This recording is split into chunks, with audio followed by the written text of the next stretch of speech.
I'm starting a series on great movies that for some reason do not get the attention today that they deserve. I will be focusing on movies that underscore universal themes that are relevant today, with perhaps a different twist and a bit more subtlety than one might get from many current movies. Where I can, I will include a link in the description below where you can watch the movie online or where you can buy a DVD or Blu-ray copy. Our first movie is No Regrets for Our Youth, directed by Akira Kurosawa and released in 1946.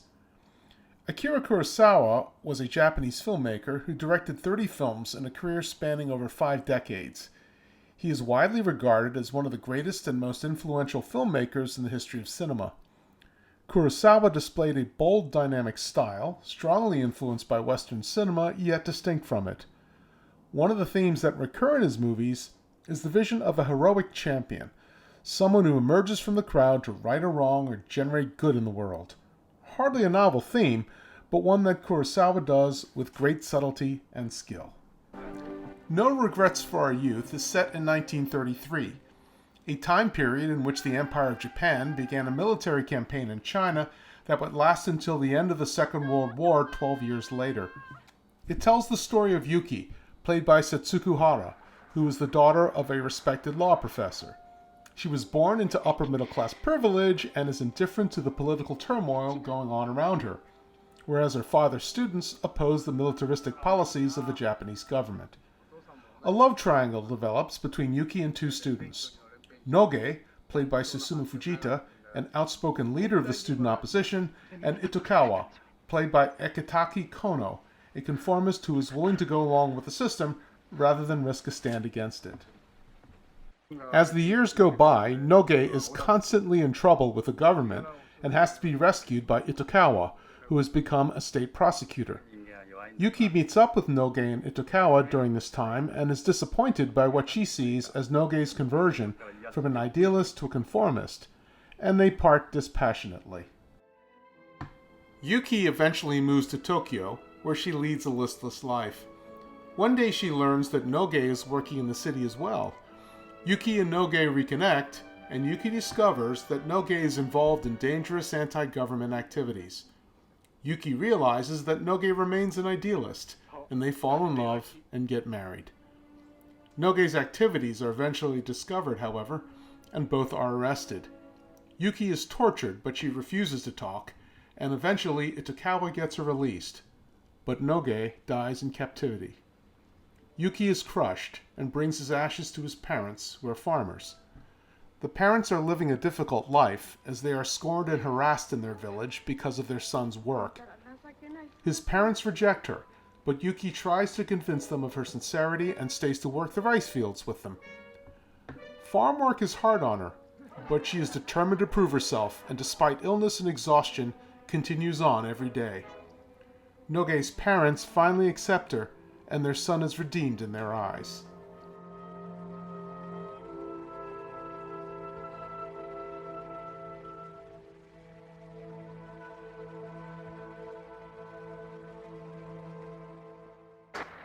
At the end of the war, Yuki's father, who was fired earlier for supporting the students, is reinstated, and Noge is honored for his anti-war efforts.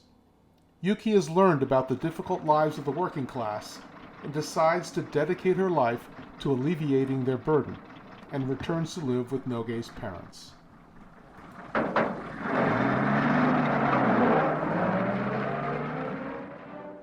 Released just after the end of the Second World War, No Regrets for Our Youth espouses socialistic themes that were becoming more openly popular then, and is often considered to be a political movie. These views on the movie are still valid, and given the current support for this school of thought in the academic classes today, this theme is certainly relevant. But here we are going to focus on a different theme.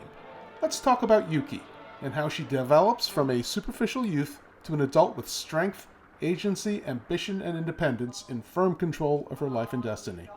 Or, put in another way, how despite efforts to inhibit her, she develops into a girl boss. Yuki doesn't look like a girl boss at the start of the movie. In the first scene in the country, she revels in the attentions of her father's students. Noge and Itokawa both offer to help Yuki cross a stream. When she hesitates, Noge takes matters into his own hands and steps forward to assist her. Yuki is impressed by Noge's initiative. This scene presages Yuki's eventual choice for her own approach to life. The students rest in the sun and chit-chat. They hear gunfire, but Yuki is naive and doesn't appreciate its significance. At her father's house, the students ask for her father's advice on what to do to oppose the government's policies, but she is completely bored with the discussion. Noge reproves her for her lack of interest, but rather than listen to him, Yuki plays a song on the piano to drown him out. Yet, as she grows older, it is clear that there is more to her than superficiality. At first, she follows societal norms and does what is expected of her, but she is bored. She is complimented on her traditional floral arrangements, but their praise only annoys her. She instead expresses herself by producing a simple, elegant, and completely untraditional design.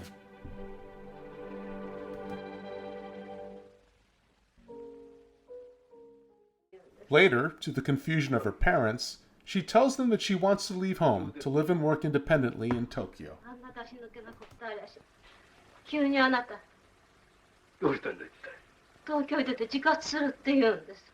いや、あの子の気持ちは私よく分かっているんです。いや、あの子は心に思っていることとあべこべのことを言う。Yuki does act opposite to what she clearly wants, but this reflects confusion about her feeling about Noge, as well as her inner conflict with what she desires and what society expects of her.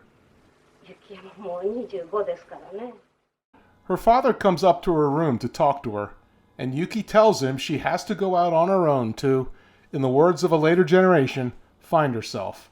Her father understands and tells her to forge her own way in life. This is a fascinating scene, as it shows both Yuki's desire for independence and agency and her father's willingness to give his blessing. The latter may not seem very girl-bossish, at least to people steeped in the girl-boss of modern movies, but it is important to keep in mind the context of the time and place in which this film was made. Yuki is a young woman just starting out in life, living in an Asian culture which at the time taught respect for one's parents, and it would take a strong personality to swim upstream against that current. Yuki is also a woman in a culture that, again, at the time, did not openly encourage female emancipation. Finally, we don't know if she would have left anyway, whether or not her family agreed. My guess is that she would have. Anyway, so instead of showing Yuki's lack of agency, I think it simply shows a father's love for his daughter, come what may.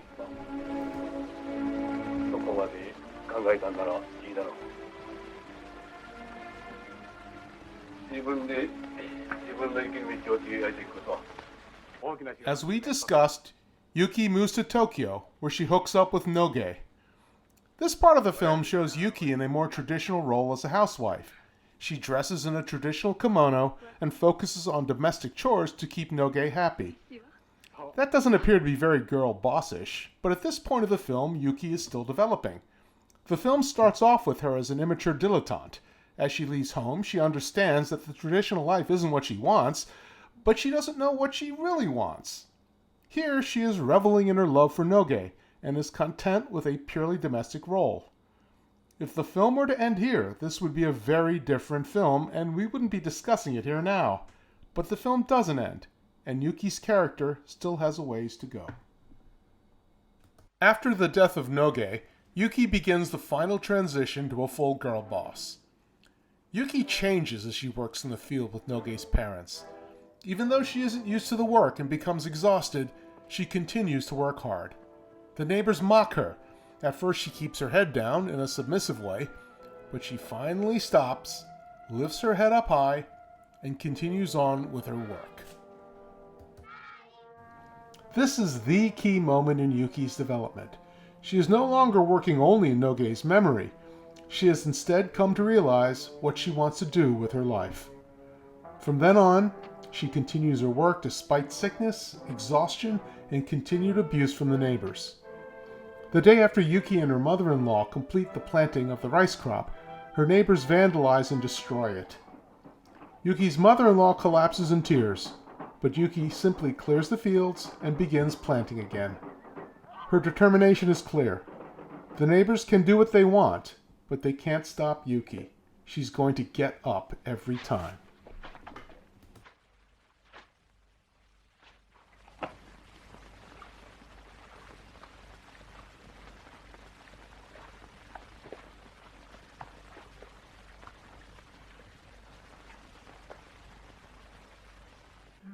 When Yuki returns to visit her parents after the war ends, her mother asks her to stay, saying that she has accomplished her goal of reconciling Noge with his parents.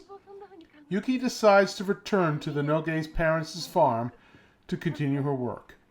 Yuki is now the ideal of the girl boss, in full control of her future, dependent on no one, with the power to drive change not only in herself, but in society.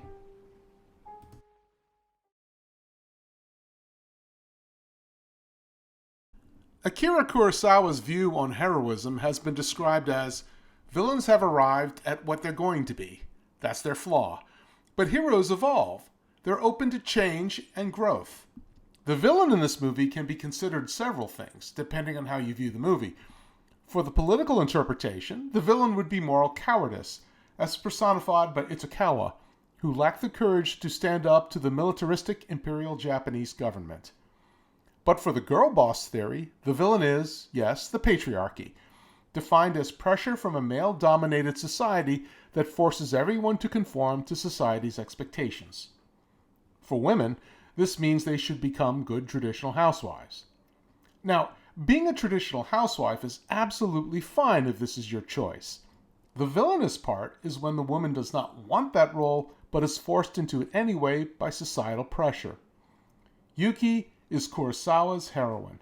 She's open to change and growth, and indeed does so throughout the movie. Yuki experienced this pressure from the very beginning, but after learning more about herself, she finds her destiny working in the rice fields of her parents-in-law. The detrimental effects of a patriarchy are not limited to women. Look at Itokawa, who lacks Yuki's fortitude. He wants to join the student rebellion, but does not defy his mother's wishes that he stay in school. He takes a socially acceptable job as a prosecutor and marries to keep his mother happy. Everything he does stays within the strictures of society's guidelines. He, alas, is no girl boss, if you can forgive the mixed metaphor. No wonder that Yuki tells him in the beginning that being married to him would be boring. Yuki is a girl boss, however. She has inner strength, fortitude, agency, and she never gives up. What makes it so remarkable is that No Regrets for Our Youth was released at a time and in a culture that, unlike today, did not celebrate girl bosses. It takes no courage for a film studio to release a new movie highlighting a girl boss today, but to do so in 1946 would have been risky, and movie production studios are not known for their courage. Akira Kurosawa and Toho Studios should be celebrated for taking a chance this big at a time and place, post-war Imperial Japan, where financial ruin for nonconformists was not far away. So see this movie. Give it the attention it deserves. You might like it, and it just might give you a different perspective on the girl boss. I have a link down in the description that will lead you to the Internet Archive, where you can download and watch No Regrets for Our Youth for free. I appreciate all of you taking the time to watch this video, and if you like this type of content, please like and subscribe to keep your eye out for the next one in the series.